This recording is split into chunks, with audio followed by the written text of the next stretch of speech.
bon je vais représenter c'est Fodé Côté entraîneur ASC Darou Salam hande mi garno do ko hande pour représenter encore toute la commune de Ndioum dans les phases départementales do à PODOR et Stade Alassane Wade. Et alhamdulillah on s'est très bien préparé comme d'habitude parce que on a compétition baddo nouvelle amène. Donc on s'est très bien préparé physiquement, tactiquement, moralement, mentalement et socialement aussi. Donc je pense que nous avons koy joni sukabe ngara au moins pour c'est vrai, vraiment match d'entraînement c'est tellement difficile surtout en compétition dans nos phases départementales. Mais je pense que pour liga ko e ko wada ko inchallah so boji mbadi dum appliquer à la lettre, on peut s'en sortir facilement inchallah. Assalamu alaikum mbokki auditeur radio Ngatamaare bu Ndioum. Assalamu alaikum wa Ñandane, assalamu alaikum département PODOR. Aliou Mal la di coach ASC Mayalla. Waaw jërëjëf ASC Darou Salam équipe la boo xamante ne vraiment tase nañu 2 fois dans le passé man ci li ma fekkee wala ci li ma yëg c'est une équipe très joueuse tase nañu finale mu remporté ko suñ kaw ñu tasewaat beneen saison bi defe naa c'était pas encore le mieux tamit am nañu yaakaar ne bii nii ce sera la bonne parce que waajal nañ ko comme dañuy waajalee tout match waaw ñun duñu jël grand benn équipe ñun dañuy waajal compétition bi quoi. Maintenant nag di ko football match par match c'est une équipe très joueuse boo xam ne dañ ko respecté jox ko cër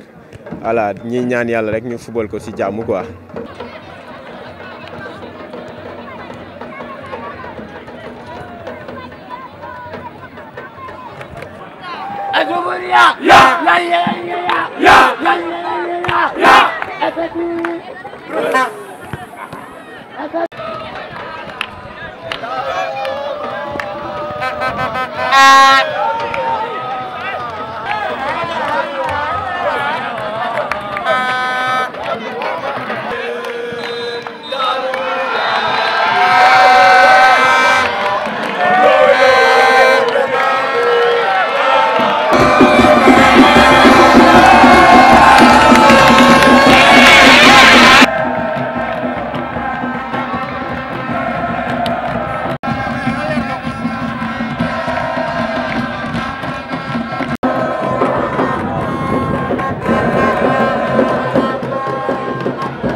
yow yaa gagné da ngay góol wala da ngay dóor yaa njëkk góol. Darine jewam arbi sibli góor Mayalla ngendaan ya tri cagal numéro 2 Mayalla ngendaan ya tri cagal Kankoy Darame face à face Kankoy Darame all to jogor wadde balo bele ma Darame bola bura ko pitto mardi Ndiaye tindire gardien mo Mayalla wadi arrière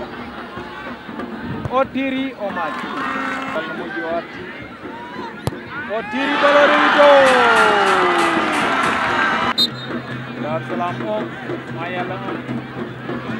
deuxième tireur Mayalla gore deuxième tireur Darou Salam kañum woni tirde Saydou Tall capitaine o marki Darou Salam 2 Mayalla ngenan troisième tireur adi tigli dele mo wonno partenaire makko waɗi jon joni tirde ballon rewo dow walla ala jon joni laaɓa hen 2 secondes tir Darame ɗi ballon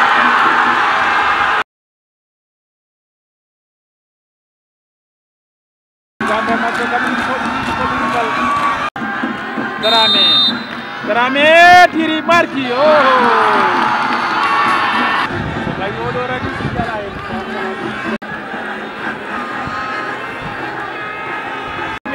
bal tiro joge en tout cas so tawi o yaltini oɗo bal walla oɗo suwo rati tiro bio kasi Darou Salam wona qualité 8e de finale la o tiri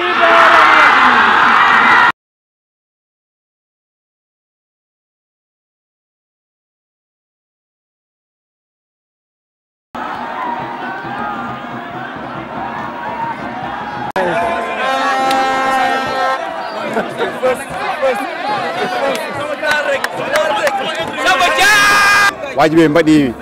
maintenir hamin mbaddi 0-0 bon Allah waɗi hen sutura hamin jaadi tiro bi bon finalement min battinima gagnade eyyi ko sentiment de satisfaction vraiment ko weltare que soit les joueurs ou bien les dirigeants kamɓe foof goto maɓɓe fof tottiri hen engagement mum et détermination mum surtout les joueurs dans le terrain e goppani hay adversaire no waɗiri profiter pour wawde amen wadde marqué vraiment c'était vraiment remarquable mbeɗa waɗa remercier vraiment les joueurs et les staffs et également les supporters surtout les supporters kamin goni ɗo wawde wadde amen poussé ganduɗa hoorema wawde wadde amen aussi kadi motivé ha équipe o wawa gagnade eyyi vraiment ko weltare quoi ko weltare no fewi